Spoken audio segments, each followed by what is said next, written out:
Olá, amigos! Sejam bem-vindos a mais um vídeo do meu canal. Eu sou o Lucas Knipe e olha, poucas coisas no tênis são mais aterrorizantes do que o Bublik levando o esporte a sério. Que vitória fantástica contra Jack Draper, o tenista que derrotou João Fonseca na última rodada. E assim, né, obviamente tem muito brasileiro que vai ficar pegando no pé do João por essa vitória do Bublik, mas a verdade é que, assim, replicar o que o Bublik faz é uma das coisas mais difíceis que existem. Eu ouso dizer que é quase impossível, porque é uma coisa impressionante a imprevisibilidade desse cara, né? Ele não te dá nenhum tipo de padrão ou pista de como vai jogar e executa todos os golpes muito bem. Ele tem um grande forehand, ele tem um baita backhand, inclusive o backhand do Bublik, quando tá jogando bem, tá no top 5 para mim, porque a facilidade dele para fazer uma paralela com o backhand, eu acho que assim, tá, é uma das coisas mais assustadoras que eu já vi. Ele consegue fazer um contrapé de paralela com uma naturalidade e te dando muita pouca pista, né? Porque ele consegue usar muita mão, né? Ele tem muita mão,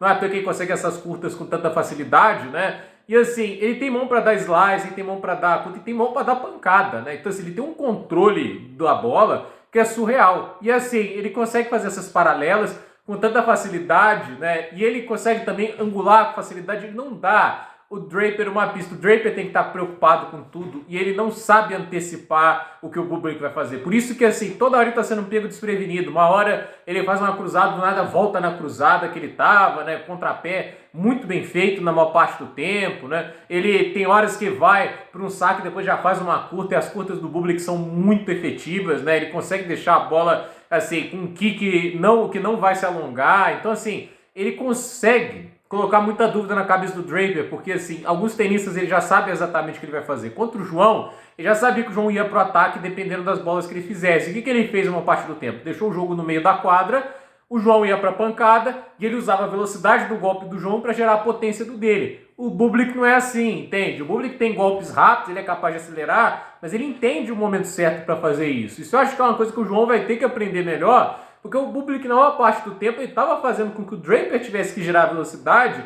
E o Draper é um tenista que a gente sabe, né? Ele não é o cara mais potente do tour. Ele não é o cara que joga com tanta velocidade assim. Isso é um problema que o próprio Daniil Medvedev tem. Por exemplo, na época lá que jogava-se com o Medvedev, antes dele ficar, das pessoas entenderem um pouco mais o que fazer contra ele, o pessoal metia a mão na bola, ele usava a velocidade do golpe do adversário. E aí aqueles contra-ataques dele eram um foguete, entende? Era uma coisa impressionante, você vê lá, o cara fazer um ataque na paralela, dava aquele tapão na cruzada, né? E aí ele dominava o cara, porque ele sabia usar a velocidade do adversário a seu favor e pronto, né? Hoje as pessoas já têm mais ideia, né? Joga ele um pouco mais pra rede, vai aceitando a troca de bola, porque ele não vai pra definição tão rápido, já que ele não tem tanta segurança para isso. Então assim, essas são as mudanças, essas são os ajustes que você faz para cada oponente, quando você vai conhecendo mais ele. E o Bublik é um cara indecifrável, né? Tipo, ele vai fazer uma tomada de decisão muito rápida, né? Ele toma a decisão muito na hora e ele faz essa execução tão bem que é difícil você fazer um plano contra ele. Eu vou fazer o quê? Saque e voleio? Ele tem mão para fazer passada, né? Vou fazer o jogo no quadradinho da rede, ele tem mão para volear, entende? Ele é muito completo.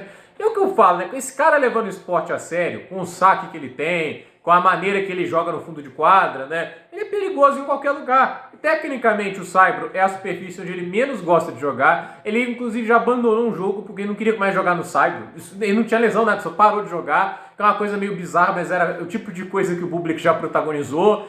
E assim, né? O Bublik é isso. Ele estava lá, ranqueado lá atrás. Vai lembrar que há pouco tempo atrás ele ganhou o ATP 500 de Rally. Assim, ele estava injogável, entende? Quando ele quer jogar, quando ele tá sentindo bem, quer ganhar, esse cara é uma pedreira absurda para qualquer jogador. E quando eu digo qualquer jogador, é qualquer mesmo.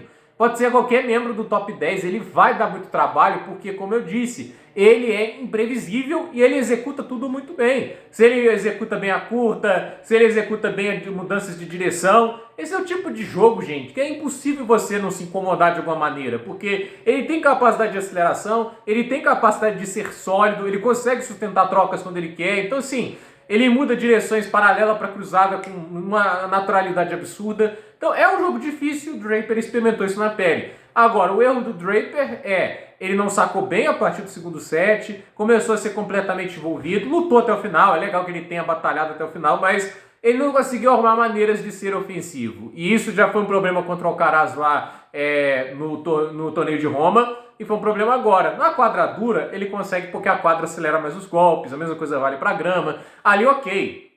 Ali esse problema do Draper é muito neutralizado, mas o Saibro pede um pouco mais disso, né? O Saibro pede que você jogue, às vezes, um pouco mais de força no braço, entende? Até para gerar giro, entende? Isso, obviamente, faz com que o jogo fique mais físico. E nesse aspecto, eu acho que o Draper ainda tem isso a evoluir. E ele pode. Eu acho que, eventualmente, ele pode melhorar isso. Muitos tenistas já trabalham para contornar esse tipo de problema. E a verdade é que o Bublik é um cara muito completo, muito talentoso. E jogando desse jeito, eu assim, não acho que vai ser um desafio fácil, seja para o Sinner ou seja para o Bublik, mas jogando desse jeito, o Bublik tem que levar a sério. Quanto o de Minaur, ele estava lá sofrendo, tudo isso, quando achou o caminho do jogo, a gente viu, não teve jeito para o de Minaur, sacou, distribuiu o jogo no fundo de quadra como quis, é impressionante. Então, vamos ver o que o Bublik faz nas quartas de final. É imprevisível ele tá lá, mas do jeito que ele tá jogando não dá para subestimar mesmo. Então, gente, por esse vídeo é isso. Nos comentários, deixe seu like, se inscreva no canal, compartilhe esse vídeo e até o próximo vídeo.